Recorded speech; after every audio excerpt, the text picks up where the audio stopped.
A step towards someone buying from you is also about being likable, getting people to like you. Remember that there are 3 steps to getting someone to buy from you. First, they need to know you, then they need to like you, and then they need to trust you. So this section is all about how to be more likable, how to help people to like you.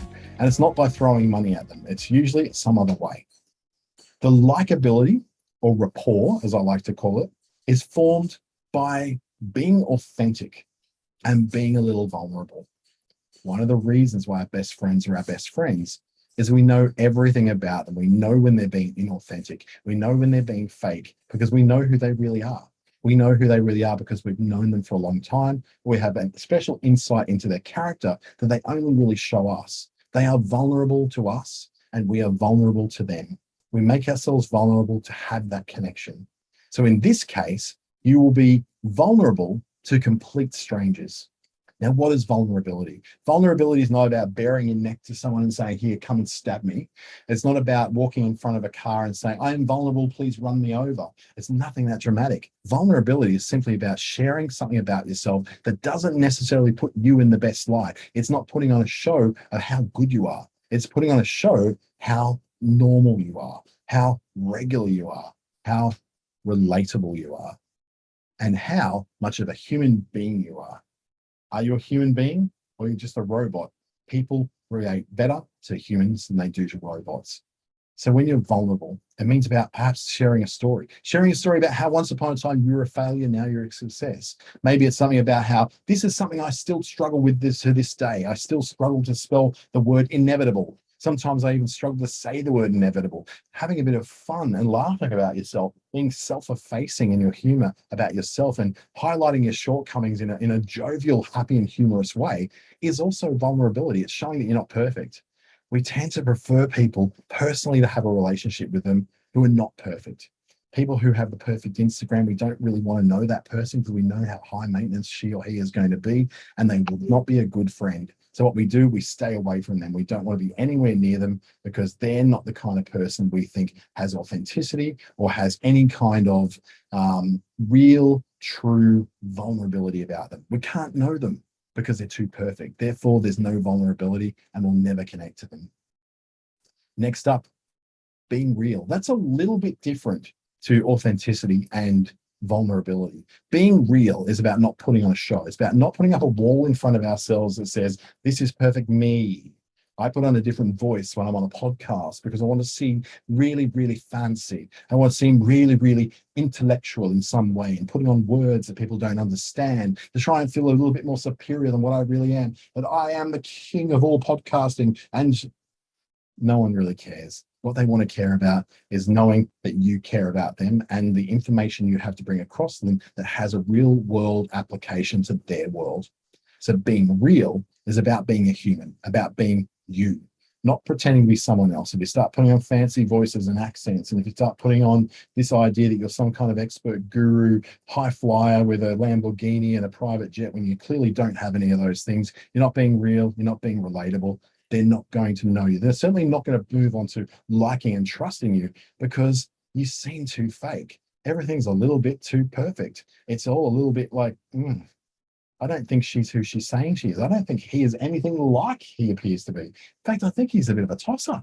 Well, then that's probably true. You're putting across a persona that says, I'm not real. And that gives no one a reason to connect with you. Next up, being nice helps.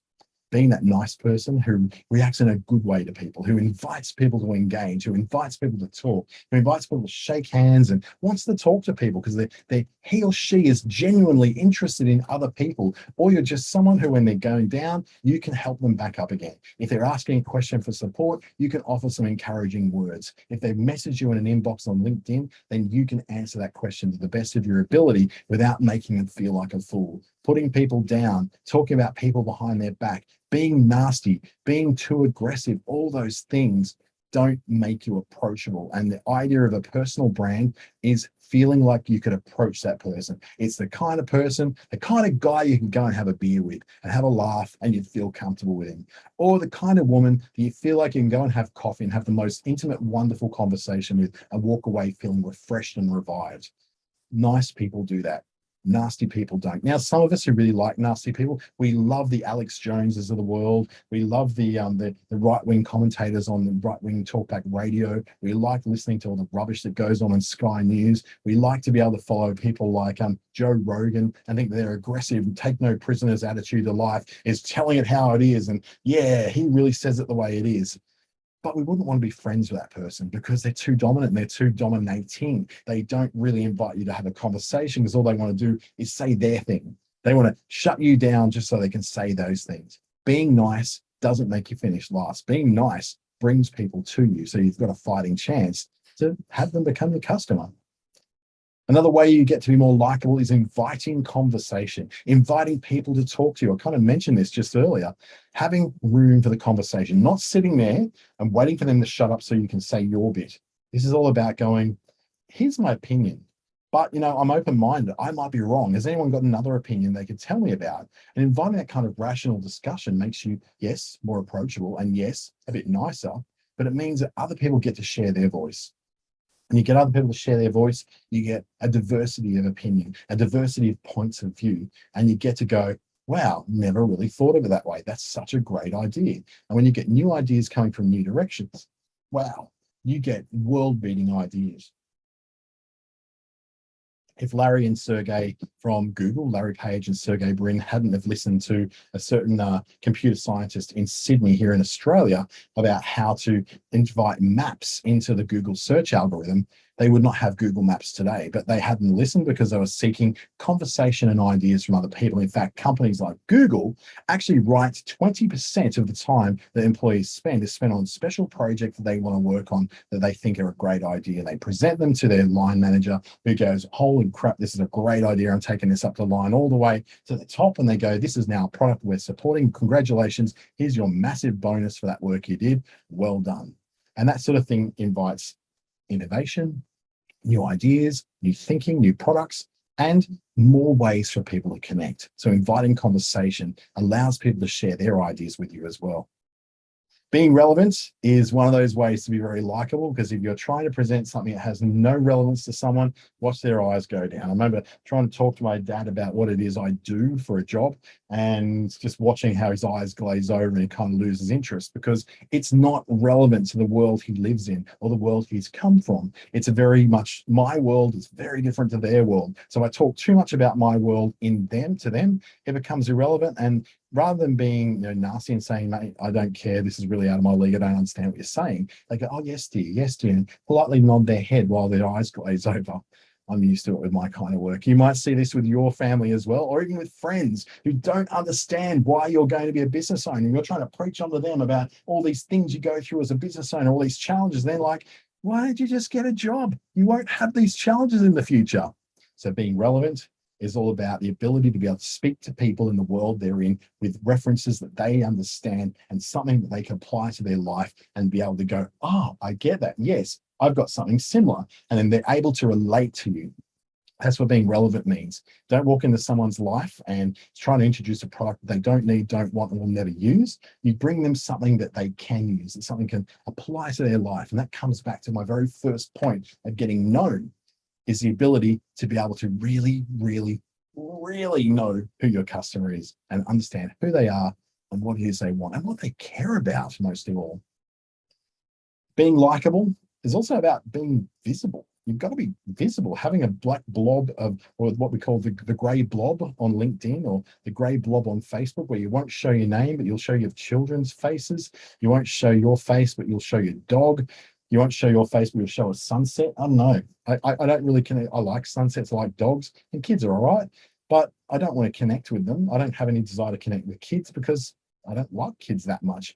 I don't have a desire to connect with the sunset because I can go out any night of the week and watch a sunset here in Darwin. It doesn't make a difference to me. Being visible is about being likable because someone can see you, they can see that smile, they can see your eyes, and they go, oh, you're a real person. I feel like I can relate to you now. People don't relate to a logo. People don't relate to a photo of a sunset or a photo of your child or your dog. You've got to put your photo out there. If you want to be liked, in order to be trusted, you have to show people what you look like. I know that kind of goes and like, oh, my privacy, my private life. You're a business owner now. You don't get to hide behind logos and ideals like that. You're now stepping into the world where you are the brand. You are the person who's going to be recognized, who's going to carry that across. And before anyone's going to look at a logo or your clever business name, they're going to first want to know who that person is, because you are a small business.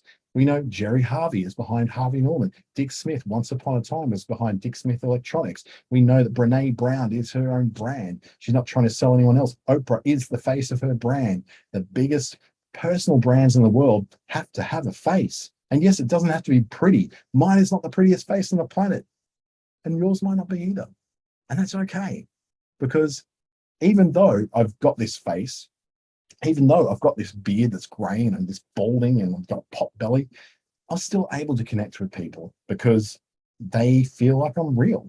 And that makes it feel so much easier for them to approach. If I came across some guru with a perfect, little pencil beard and lots of chains and Gucci and Ferrucci and I don't know, all the brands, and I've got this like painted on hair and I'm in front of a Learjet, and I'm not then likable, because no one can relate to that. No one lives that life. And most of us probably don't want to live that life either. Have a face. It's probably the easiest thing. Have a face.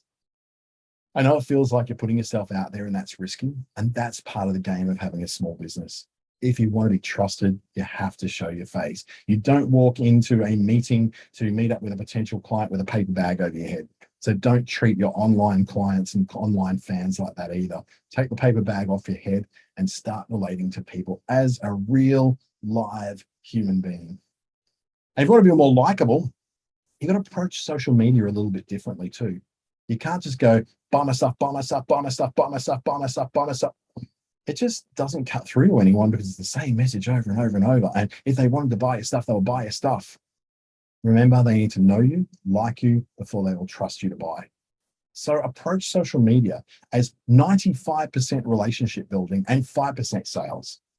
Make 95% of your posts on social media about the person you're trying to sell to, not about the product you're trying to sell. Add in the product later. Insert it into their lives.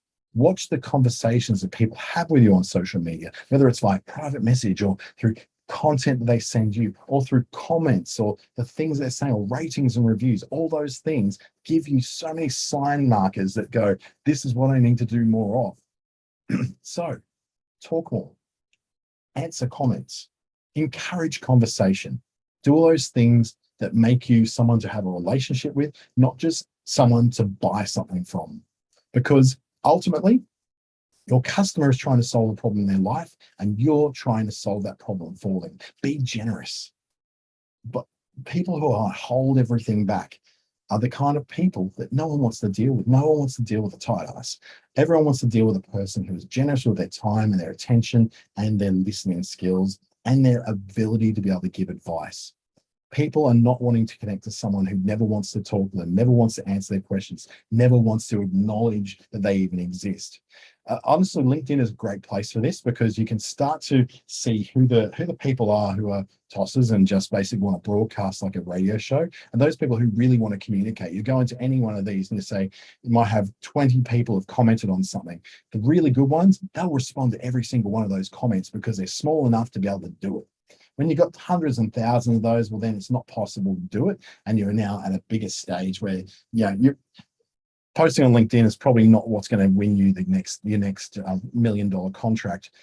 It's starting off with the ability to do that. And once it scales out, you might have a team of people who are out there constantly answering those messages, answering those comments, because you never quite know. In one of those comments, someone could be asking, where do I buy this? And if no one answers it, then they will not buy this. But if you've got your team or yourself watching those comments, saying, when they're coming through, seeing what those notifications are like coming through on your phone, to understand that there is a potential to sell there, then be generous with your time. And when you do that, show a bit of social proof. You might be someone who just got 1,000 likes. I just got 201 followers on my YouTube channel. It's not earth-shattering. It's not huge. But to me, it's a big deal, because I started with nothing. I started with no subscribers whatsoever. And now after I've been working on it since probably November last year, just organically been just building up. Now I've got 201, and I feel like that's okay. I'm not trying to grow up to tens of thousands because simply my message is designed for Australian small businesses, not for the world. So once I get enough people coming in, but in that, I might only have 201 subscribers to my YouTube channel, but I've got 5,500 views of my material every single month. So something's going on there. And I'll tell you now that out of those 201 people who have become subscribers, 36 of them have become clients. It is my most successful, highest hit rate channel for converting people who are viewing my material to becoming someone who's an actual customer. But I had to reliably and consistently produce stuff. And by showing that and going, hey, congratulations to me, I reached 201 people. I feel good about that. It's not going to set the world on fire. I'm certainly no Kardashian. But at the same time, I don't need to be a Kardashian. 201 followers for me is a phenomenal outcome for a lot of hard work because those 201 followers interact with me and 36 of them have become clients.